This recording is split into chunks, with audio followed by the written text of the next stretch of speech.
Hey everybody, how you doing? This is Ray again, back for another lecture. Hey, today we're going to talk about copywriting. Might be getting a little ahead of ourselves here, but before we can even attempt to create a web page, we first have to know what it is that we want to put on that web page. The first page of that web page, the first place people go to or get to when they click on your link, you want them to be able to know who you are.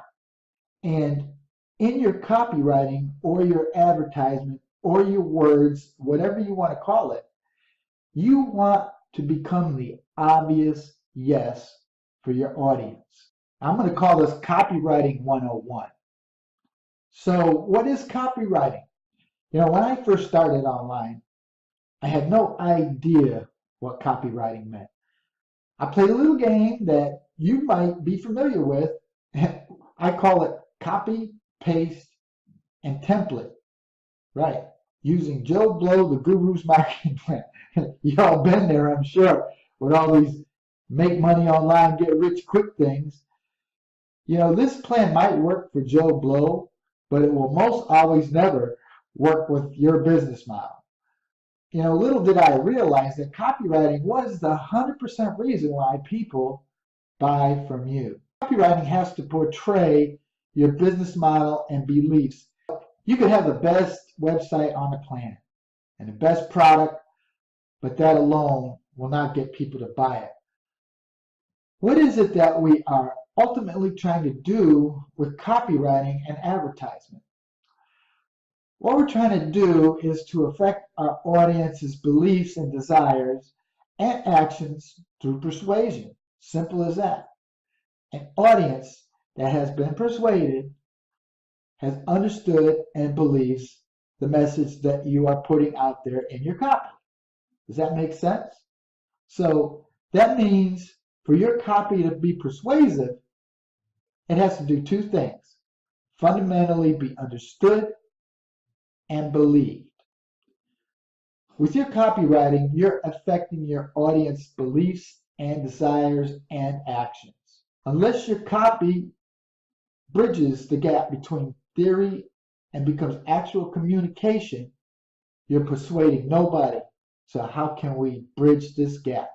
Well, we're going to go to a slideshow that I created, hopefully, and trying to reinforce this mindset of copy, persuasion, getting people to believe in what you're saying and go ahead and connect with you and be able to buy with you or sign up for your page or whatever it is you're trying to do. Because like I said before, each business has a different way of doing things, so I'm going to show you 5 different ways. So let's go to the desktop and I'll show this to you. Hello, so welcome to my desktop, and we're going to talk about the 5 strategies to get more leads, fans, and sales using sales copy and the art of persuasion using what we call bias in copywriting. Now, strategy 1, you need to get close to your reader.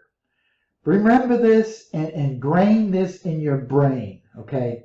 The customer relationship is a big deal. It is a big deal.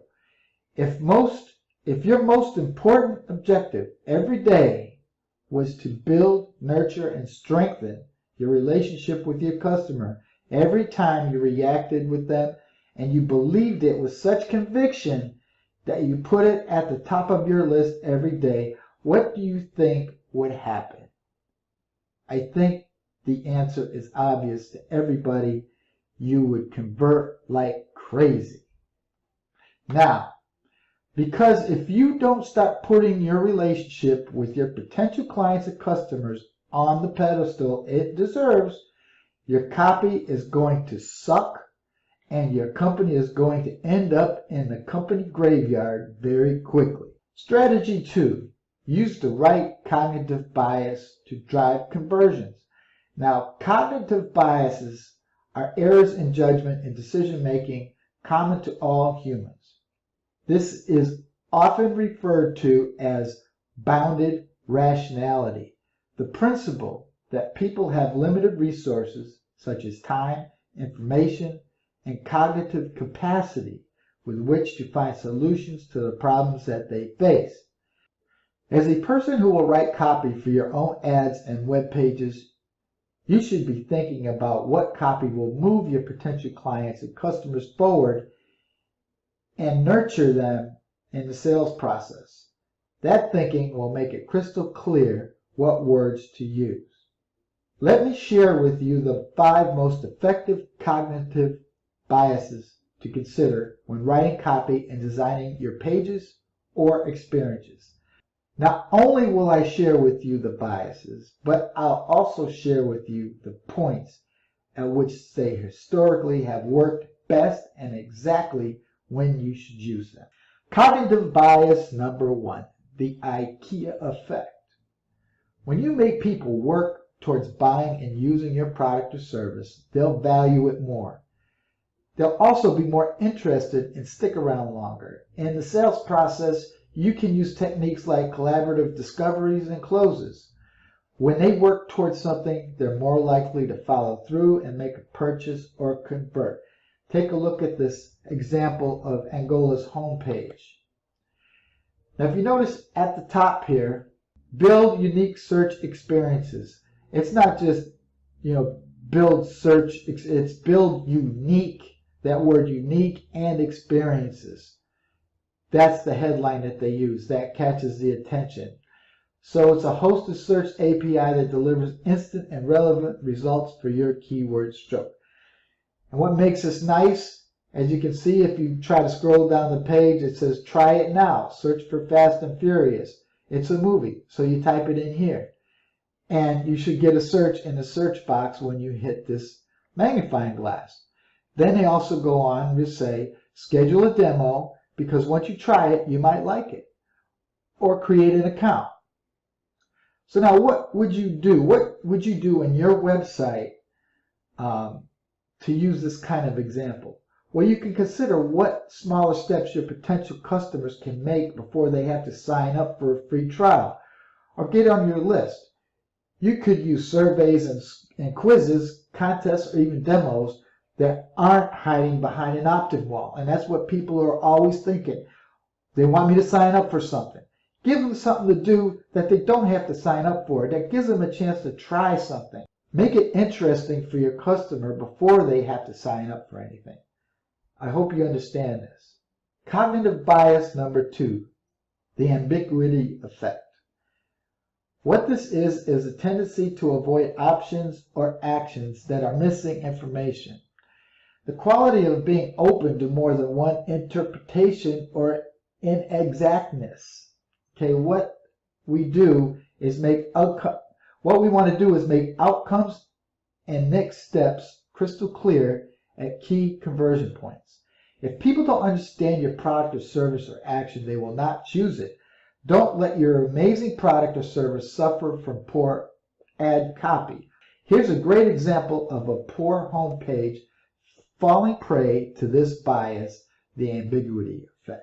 Now, if you notice at the headline, Easy Lead Generation Software, this tells you nothing about the product. They put the sign up too soon in the ad copy. This doesn't really say anything. They put a screenshot here for a template. They say simple platform has tons of tools that help me do what? What is tons of tools value? It's not. So see, they're not saying anything, and this is a really good example of a poor website landing page. Or if you had a website and the first place people came to when they clicked on your website link, and if this is what they saw, they would be really confused. You want to try to avoid that. Cognitive bias number 3, the attention bias. So this is the tendency of our perception to be affected by our reoccurring thoughts. And we're using this because the more often a lead sees your message, or unique selling proposition like ads, etc., the more likely he or she is to respond or take action and purchase. Now, make sure your messaging is consistent, that you have plenty of call to actions that look the same with the same copy. This is very important, and use retargeting. And this is an example from a Price Intelligently, which is a website that is very fun. Now, notice in their ad copy, price, you can't really see it right up here too good, but in their name, Intelligently, price. This is their bias. This is the repetition they're going to be using. Pricing. Pricing helped us dramatically increase sales. Talk to the best pricing experts in the game. And in their call to action right below that, you're missing more revenue because of your pricing. Free pricing analysis. One more, according to our 2013 pricing study, and they have a call to action right there. Also, below that, we build your pricing strategy. Now, what word can your product or service own? Do you have a word for your product or service that you could own it like this website does? Whatever it is, you should follow the lead of Price Intelligently and use it as often as it makes sense on your homepage and elsewhere. It's called, it's a form of branding. I can't say branding because it's not really branding, but it's a form of branding, because when people see pricing, they're always going to think about you. And that's what we're trying to get people to do. Now, cognitive bias number 4 is the anchoring effect. So what is the anchoring effect? It's the habit of relying on anchors, on one trait or piece of information when making decisions. Usually the first piece of information that we acquire on that subject. It's all about pricing. So usually the first price someone sees will affect not only their purchase decision, but also what they're willing to spend. You can extend this beyond purchase by anchoring the value in something tangible and then giving it away for less. This can also be used for positioning your products or services. Now, Time Warner Cable finds a way to anchor internet packaging prices by showing you the most expensive option first and then makes it look cheaper. So this is how they do it. Their first package is more expensive, and you get 50 megabytes of free home Wi-Fi. Their second package is $10 cheaper. You get 30 megabytes. And down to the lowest speed, you get 6 megabytes for $29.99. Now, even if their package offers slower speeds, you're still primed by price and are more likely to make a decision based on the price versus the features, because if you don't have a lot of money, you're willing to give up some features, which is speeds, in lieu of making a bigger payment. Okay? So on your pricing tables or product packages, experiment with leading with higher prices first. You can also do this in your sales copy by simply anchoring the value in a higher price point than what you're then offering it for. Does this make sense, folks? Now, cognitive bias number 5, functional status quo. Now, if your product challenges traditional use of a product or service, you're going to have a much harder time marketing it. So don't try to change what people are already doing. It's more profitable to insert your product services in the normal behavior of people. Small behavior adjustments could happen over time, but you'll run out of money before you turn a profit. Your marketing needs to be in their current streams of behavior and psychology to yield results. Now, this next slide is showing you an example of this. Okay, Vend is a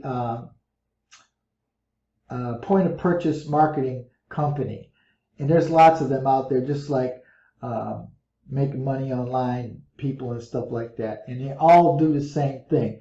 So when a person sees your website, if it's trying to change the way, if you are trying to change the way people perceive what they think about online marketing, and in this case, a company that's looking for another company to do their point of purchase sales. To make it look different in any way is gonna make them cold. They're not gonna want to try it even. They're not. So in this example of Vend.com, they got a nice picture of a person here, and this is a video, which in most cases, like in internet marketing or in these point of purchase companies, people are used to seeing videos of what they can do. And they do a really good part right here to try to describe what their company is. Vend is America's leading retail POS company, software, inventory management, commerce, and customer loyalty for iPad, Mac, and PC. Easily manage and grow your business in the cloud. So that's their forte. They manage it in the cloud instead of having it on a PC, on a hard drive, or a flash drive, or whatever. And then they also, after you see the video, you can try it for free. You can contact sales, and they also offer a free 30-day trial with no credit card required. So this right there, no credit card required, that's a big deal for a lot of people. See, because companies that ask for a credit card up front and have you sign up, a lot of times people forget. And the credit card gets charged one time, and it's like, oh no, I forgot all about that. So this is a good thing right here. And then also they got another call to action up here. So this is a great example of not trying to change people's minds the way they think about a product that is already ingrained in their brain. Now, I don't want you to feel overwhelmed with what I just presented to you about copywriting. As we go into the program and you start knowing what it is that you want to do, and I just want to give you some ideas on how you might want to make your website, what you want to make your website look like. So imagine what kind of business that you have. Is it an internet marketing business? Is it a health niche business? Is it some kind of service? Whatever it is, you can use one of these cognitives to emulate on your website. And the website that we're going to build is a website that's a reactive website. So the whole screen, the first page is going to be filled with a screen that's going to identify you, your company, what you're all about. It's going to have a call to action in it. So I want you to think about what it is that you want to put in there. Do you want people to be able to do something, to react? Do you want people to you got to think about what it is you want to do. Go over this tape again and try to figure out what it is or which cognitive bias will work best for your website. So I'll see you in the next lecture. We're getting closer to building that website, folks. So stay tuned, okay? We'll see you.